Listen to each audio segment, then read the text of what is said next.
there, friends! Rebecca here, your friendly neighborhood dragon librarian from Farmington Community Library, and I'm here today with shenanigans because we have a really special book to talk with you about today that I read a little while back, and I have been waiting for this particular time to discuss it for a very important reason. So, the reason I want to talk about it is because this author has been trending big time for this really popular series that he has written. And the newest book in that series just came out this month. But that's not the book or series I want to talk about. I want to talk about another book that he had come out this past winter that I want to put on your radar if you haven't already heard about this book. And it's called Operation Bounce House by Matt Dinniman. So Matt Dinniman right now is crazy popular for his Dungeon Crawler Carl series, which I have talked about just very recently in one of our reels here for YouTube.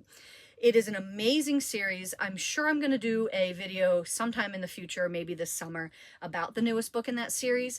But since the new book came out and people are talking about him in that series again, I want to talk about this other book that he wrote that came out earlier in the winter. Because if you haven't read it already, I think you're going to love it and that you should read it, especially if you've read Dungeon Crawler Carl and love that. But even if you haven't, give this one a shot and see if you like his writing, because Dungeon Crawler Carl has 8 books in it right now. Most of them are fairly big, like 600, 700, 800 pages. This is a standalone book. It's a standalone book. It is only 430 pages, so it's a pretty low commitment, low stakes if you want to just check this author out and see what he's all about. Or if you are already in love with the Dungeon Crawler Carl series and you want to just devour everything this author has written, you know you need to check this one out immediately. So, Operation Bounce House. What is this book about? Like I said, it's a standalone, and it is a book about this character named Oliver, who is basically this colonist who is living on this planet called New Sonora, and he's living with his family.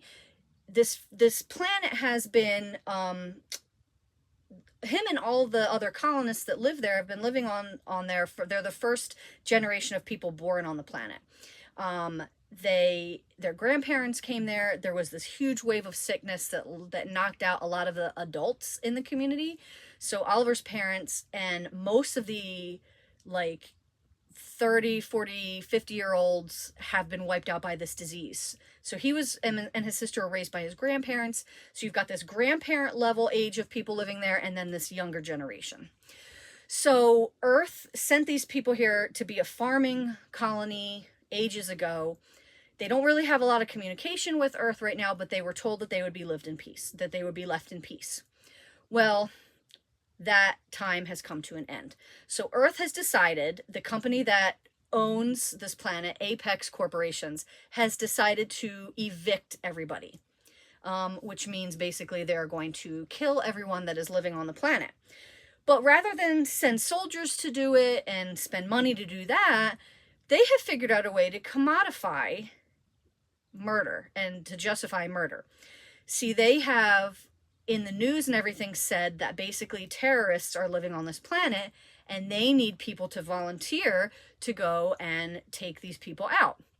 So they literally start this gaming service where gamers can pay a premium price to come into the planet on mechs, like with their AI like interface to pilot these mechs and kill all the colonists.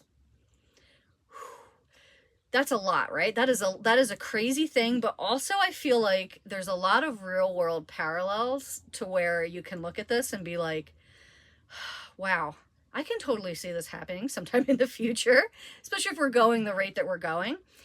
So Oliver, who is just a farmer, his biggest dream in life is to take over his family's farm when he gets old enough, now has to basically lead the charge to protect him and his community from these heartless people who are coming in to murder them. This book, if you have read Dungeon Crawler Carl, has a lot of similarities in terms of this book is very anti-capitalism.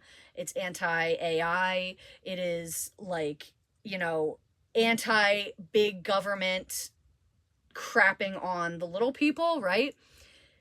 Much like Dungeon Crawler Carl, and much like Dungeon Crawler Carl, the main character is like this ordinary guy, nothing really special about him until he is pushed too far and, you know, nobody expects what happens with him next, right? You can push ordinary people to a certain point and then they are going to not take it anymore.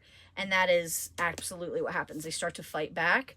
And it is basically this big colossal fight. And like, not just a physical fight, but also like outmaneuvering, like, you know, intelligence and stuff too, these people. This book, there's a lot happening in this book for only 430-ish pages, right? It's so, so good. It started out a little slow, which I think was fine because it needed to really give you the background of everything and tell you how everything was working and how this was happening with the society on this planet. And then it just takes off like a rocket and keeps up. Like the action is nonstop once it gets going.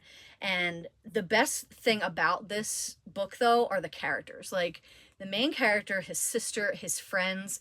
He has this band that he talks about all the time. Like they are incredible. They're like people you know in your real life. They're really awesome, just down to earth people who want to live their lives and they just can't because the government is not letting them.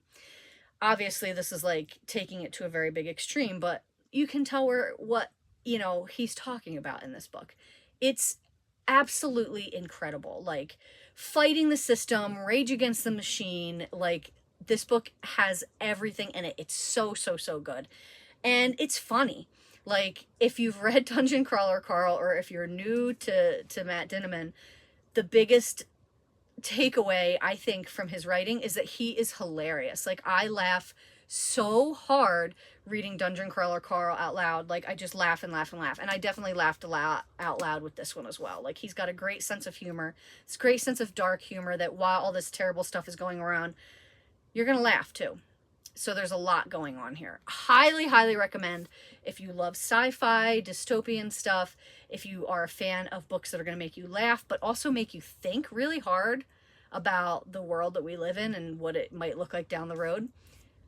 Highly recommend. Everything Matt Dinniman has written that I've read has been a delight, and this one is no different. Operation Bounce House. Well, that's what I've got for you guys today. I hope that this book sounds really awesome and that you're super hyped to read it. And I hope you really love it as much as I do. If so, please feel free to come check it out from Farmington Community Library. And also, thank you so very much for watching, friends. I hope you have a wonderful, wonderful rest of the day.